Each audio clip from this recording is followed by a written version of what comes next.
Lieutenant Commander Mitsu Fuida stared in disbelief from the deck of the Japanese aircraft carrier Akagi on the morning of June 4, 1942. Just moments earlier, he had been celebrating what seemed like the perfect execution of Japan's ambitious plan to eliminate America's remaining carrier force at Midway. Now, through billowing smoke and flames, he watched as his proud flagship, the centerpiece of the Imperial Japanese Navy's seemingly invincible carrier force, transformed into a funeral pea. What fewer witnessed in those chaotic minutes defied 3 years of unquestioned Japanese naval supremacy and propaganda.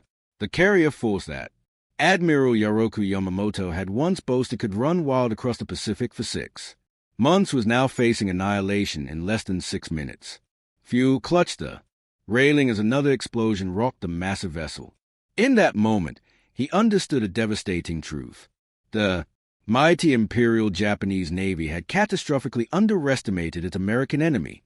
Just 3 hours earlier, Fucker and his fellow officers had gathered in the wardroom of the Akagi, confidently reviewing intelligence, reports, and final attack plans.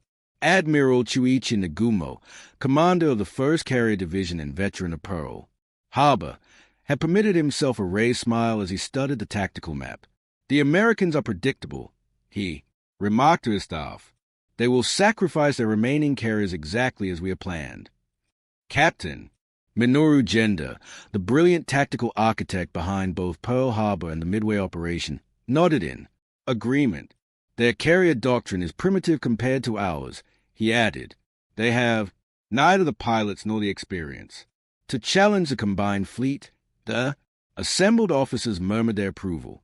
After all, the Kiroi, Japan's elite carrier strike force, had reigned supreme across the Pacific and Indian Oceans for 6 months, destroying or damaging 8 Allied battleships, 1 aircraft carrier, 9 cruisers, and numerous smaller vessels without losing a single fleet carrier. This supreme confidence was not merely the product of recent victories. It reflected decades of Japanese naval doctrine and preparation. Since the 1920s, the Imperial Japanese Navy had focused its considerable resources on developing the world's most advanced carrier tactics and technologies.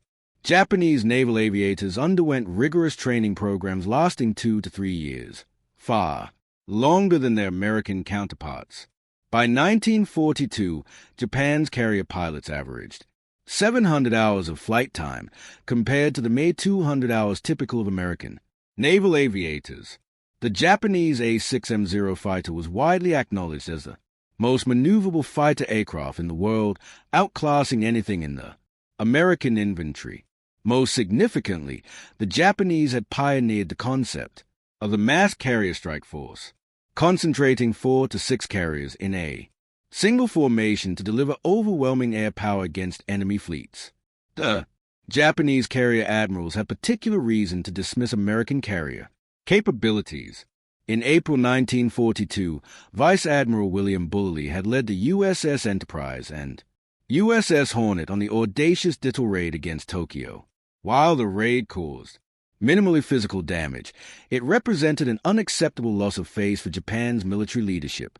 Admiral Yamamoto, Commander-in-Chief of the combined fleet, seized upon the Americans' bold move to justify his long-desired decisive battle in the Central Pacific. "The Americans are desperate and reckless," Yamamoto told the Naval General Staff. "They will commit their remaining carriers to defend Midway and we will destroy them."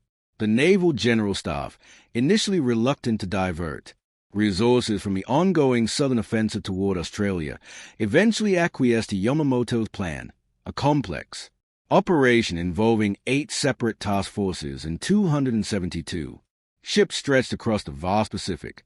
The Japanese plan for Midway reflected their supreme confidence in their carrier force's superiority.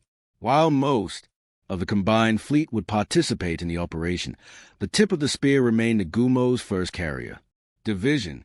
The 4 fleet carriers that had devastated Pearl Harbor, Akagi, Kaga, Sarayu, and Hiryu.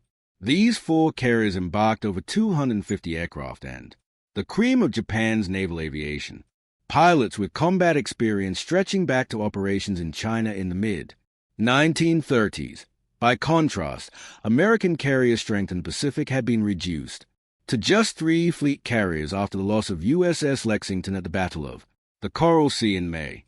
One of those, USS Yorktown, had been severely damaged in the same battle and was expected to require months of repairs at Pearl Harbor. Intelligence estimates presented to Admiral Yamamoto and his staff projected that the Americans would have at most 2 operational carriers available for the defense of Midway.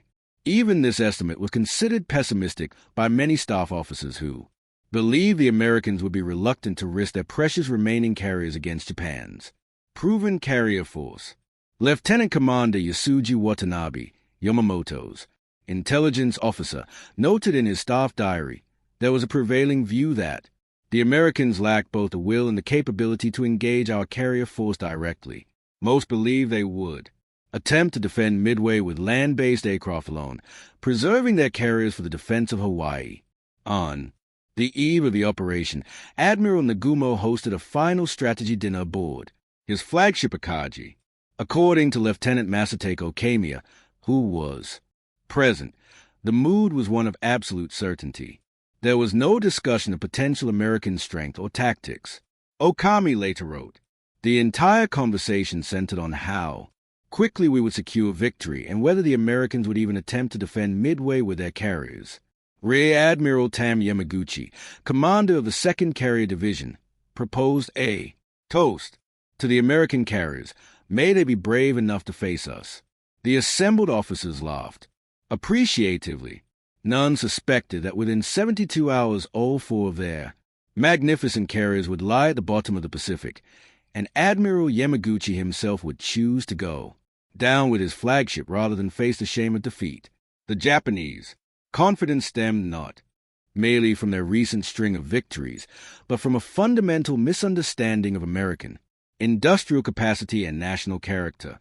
In the 6 months since Pearl Harbor, the United States had launched a massive industrial mobilization unprecedented in human history.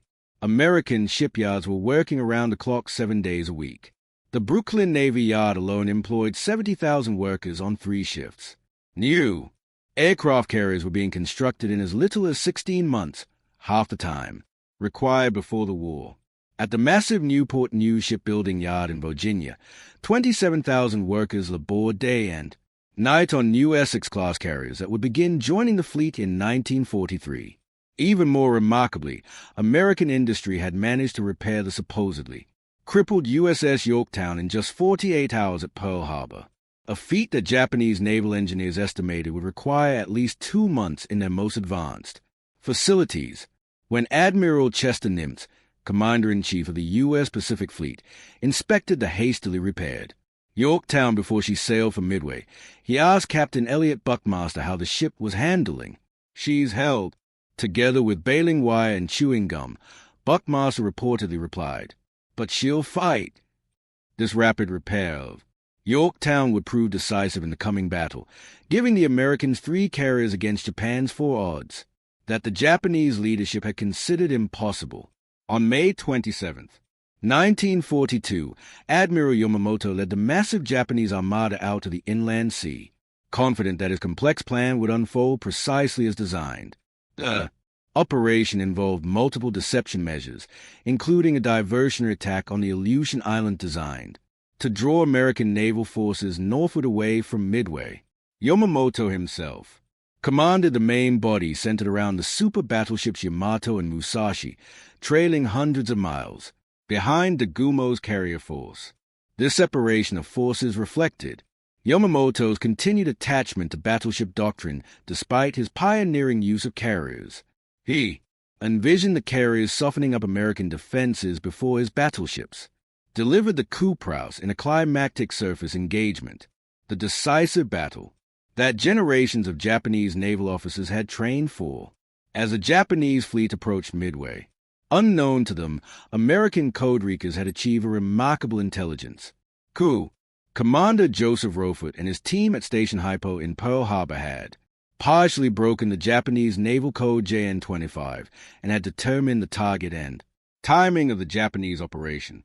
This critical intelligence allowed Admiral Nimitz to position his 3 available carriers, Enterprise, Hornet, and the hastily repaired Yorktown, northeast of Midway, where they could ambush the approaching Japanese carrier force.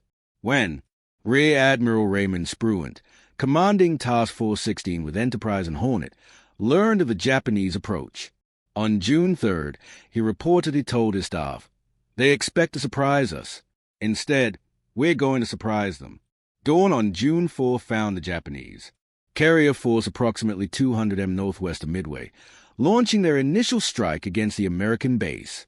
There, Admiral Nagumo had held back half of his aircraft as a reserve force, armed with torpedoes and armor-piercing bombs in case American naval forces were discovered. This decision, fully aligned with Japanese naval doctrine emphasizing flexibility, would soon prove disastrous. At 7:30 hours, a Japanese scout plane from the cruiser Tone reported sighting 10 enemy surface ships, but failed to identify any carriers.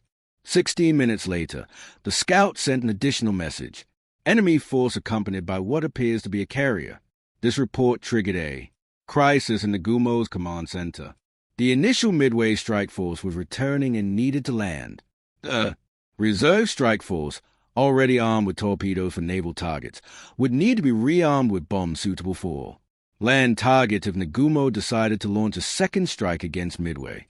Alternatively, they could be sent immediately against the reported American ships with their existing torpedo armament.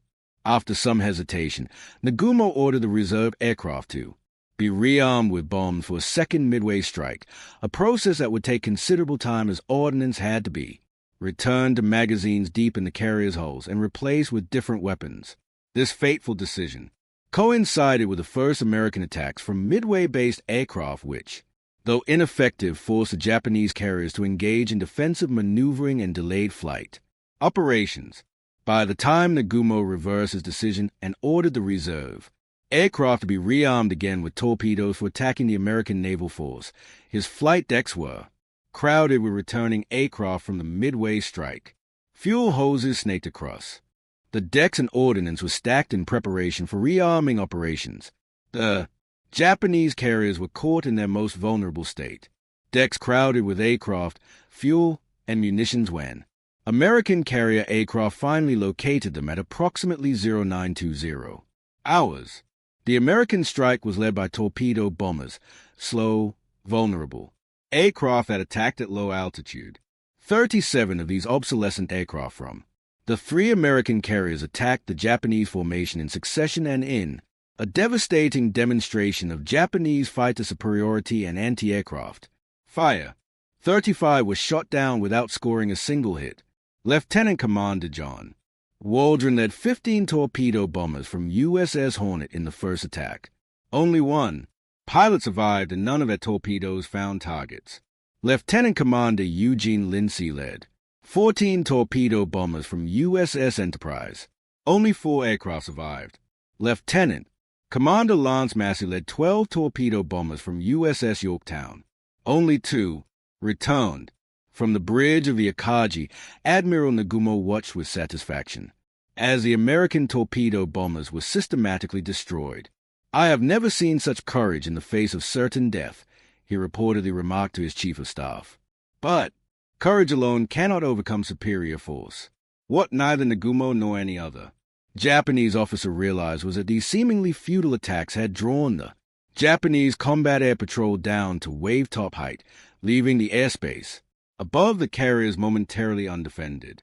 At precisely this moment, Lieutenant Commander Clarence Wade McCluskey arrived above the Japanese formation with 33 dive bombers from USS Enterprise, and Lieutenant Commander Maxwell Leslie arrived with 17 dive bombers from USS Yorktown. Looking down from 18,000 feet, McCluskey saw the Japanese carriers below, their decks crowded with aircraft, fuel lines, and ordnance. Unlike the torpedo bombers, dive bombers attacked from high altitude, plunging nearly vertically toward their targets before releasing their 1,000-pound bombs. At 0925, McCluskey's dive bombers began their attack runs on Kaga and Akagi while Leslie's squadron targeted Sarayu. What followed in the next 5 minutes would fundamentally alter the course of the Pacific War and expose the fatal flaws in Japan's carrier doctrine and strategic thinking. Lieutenant Richard Best, leading Enterprise's Bombing 6 Squadron, selected the flagship Akagi as his target. As he pushed his SBD Dauntless into a steep dive, he later recalled, "Thinking, this is for Pearl Harbor." Best's 1,000-pound bomb pierced Akagi's flight deck near the midship elevator and detonated in the hangar deck below, igniting fueled and armed aircraft. Almost simultaneously, 3 bombs struck Kaga, while Soraya was hit by 3 bombs from Yorktown's dive bombers. Within minutes, all 3 Japanese carriers were transformed into raging infernos. The 4th carrier, Hei, temporarily escaped detection and launched a counterattack that damaged USS Yorktown, but was self-discovered and destroyed by American dive bombers. Late that afternoon, Lieutenant Commander Fassiter, who had led the Pearl Harbor attack 6 months earlier, was recovering from appendicitis in the Akagi sick bay when the American bomb struck. Making his way to the flight deck, he witnessed the apocalyptic transformation of Japan's proud carrier force. The proud Akagi, which had until a few minutes ago been the picture of offensive power, he later wrote, was now a helpless hulk burning fiercely, without a single plane able to take off. Within hours, 3 of the 4 carriers that had attacked Pearl Harbor had been abandoned and scuttled. Here you would follow them to the bottom that evening. The Japanese had lost 4 fleet carriers, 332 aircraft, and over 2,000 experienced aviators and sailors, including many irreplaceable veteran pilots. The Americans lost 1 carrier, the already damaged Yorktown, 1 destroyer, and 147 aircraft. The shock that rippled through the Japanese command structure was profound. Admiral Yamamoto, receiving reports aboard his flagship Yamato hundreds of miles away, maintained outward composure but recognized immediately the strategic implications. "I fear all we have done is to awaken a sleeping giant and fill him with a terrible resolve," he had supposedly remarked after Pearl Harbor. Now those prophetic words seem to be coming true with stunning rapidity. Lieutenant Commander Watanabe recorded in his diary that night, "The Admiral sat in silence for a long time after receiving confirmation of the 4th carrier's loss. Finally, he said, this is not merely a tactical defeat. This may well be the turning point of the entire war." For the Japanese naval leadership, the most shocking aspect of the defeat was not merely the loss of 4 irreplaceable carriers, but the revelation that their fundamental assumptions about American capabilities had been catastrophically wrong. They had believed American intelligence was primitive. Instead, it had precisely anticipated their plans. They had believed American carriers were operated by inexperienced crews following outdated doctrine. Instead, American carrier tactics had evolved rapidly and had been executed with deadly effectiveness. They had believed American industrial capacity was insufficient to repair major warships quickly. Instead, the Yorktown had been made combat-ready in mere days. They had believed American pilots lacked the skill and determination to challenge the veterans of the Kato Butai. Instead, American aviators had pressed home their attacks with suicidal determination and decisive skill. Captain Mitsu Fuida, recovering from his wounds aboard the cruiser Nagara after being evacuated from the doomed Akagi, attempted to make sense of the disaster. "We had become overconfident," he later wrote. "We had come to believe that the Americans were soft and unwilling to accept casualties. We had convinced ourselves that their industrial strength was exaggerated. But, most fatally, we had assumed that they would react according to our expectations rather than surprising us with their adaptability and determination." The strategic consequences of Midway extended far beyond the loss of 4 carriers. The battle marked the end of Japanese offensive operations in the Pacific and the beginning of a long, grueling defensive struggle against mounting American power. Within days of the battle, Admiral Yamamoto was forced to cancel the planned invasion of Midway and withdraw his remaining forces. Plans for further operations against New Caledonia, Fiji, and Samoa were permanently abandoned. The initiative in the Pacific War had irrevocably shifted to the Americans. Perhaps most devastating for Japan's long-term prospects was the loss of aircrew experience. Unlike the Americans, who rotated experienced pilots home to train new aviators, the Japanese kept their best pilots in continuous combat operations until they were killed. The aviators, lost at Midway, represented the cream of Japanese naval aviation.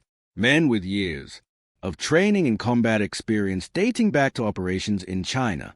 Lieutenant Commander Takashi Agusa, one of Japan's most skilled dive bomber pilots and a veteran of Pearl Harbor, was severely wounded. Lieutenant Doichi Tamaga, who led the Midway strike, was shot down and killed.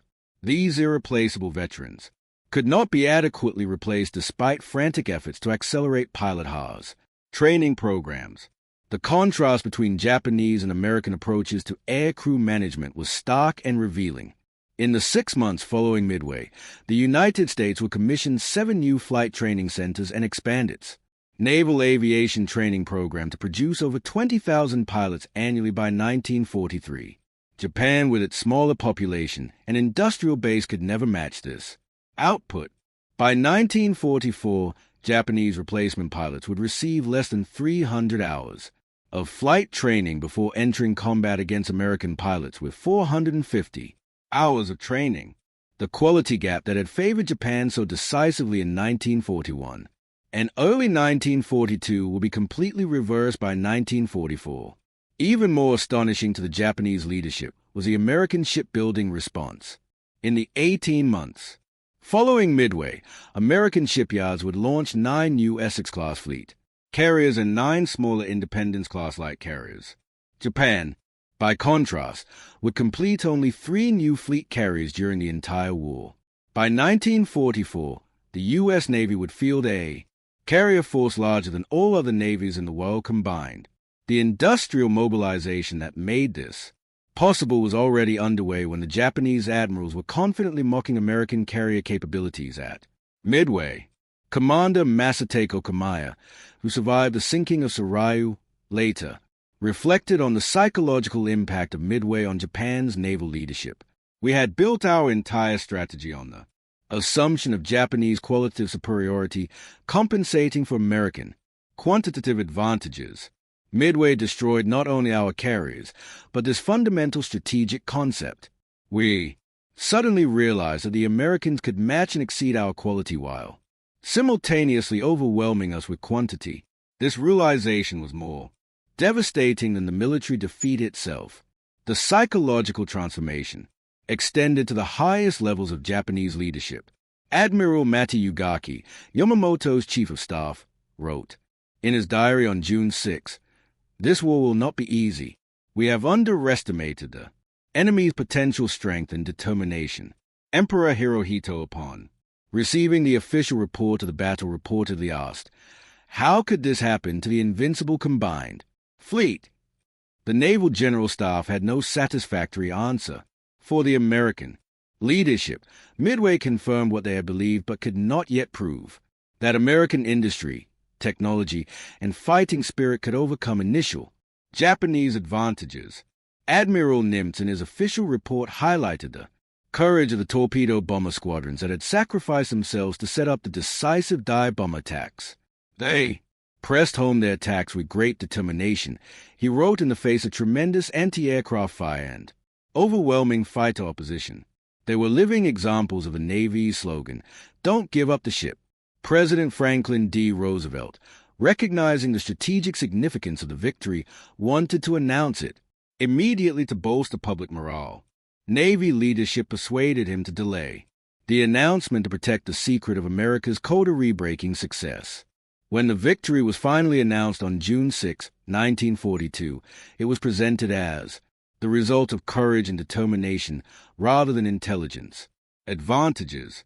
The American public, still reeling from 6 months of defeats across the Pacific, embraced the victory as evidence that the tide had turned. For Lieutenant Commander Richard Best, whose perfectly placed bomb had mortally wounded the Akagi of the Gaze, victory came at a personal cost. Breathing hot gases during the battle damaged his lungs, ending his flying career.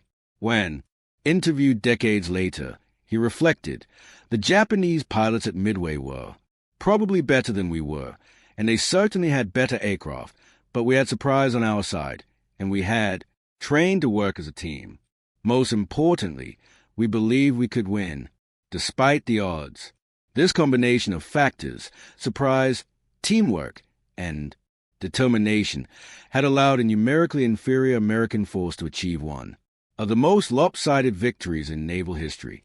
In Tokyo, the naval general, staff struggled to explain the disaster without admitting the extent of the losses.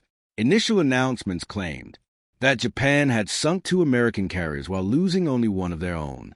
Only gradually did the ADA. Japanese public learn fragments of the truth, and the full extent of the defeat was not officially acknowledged until after the war.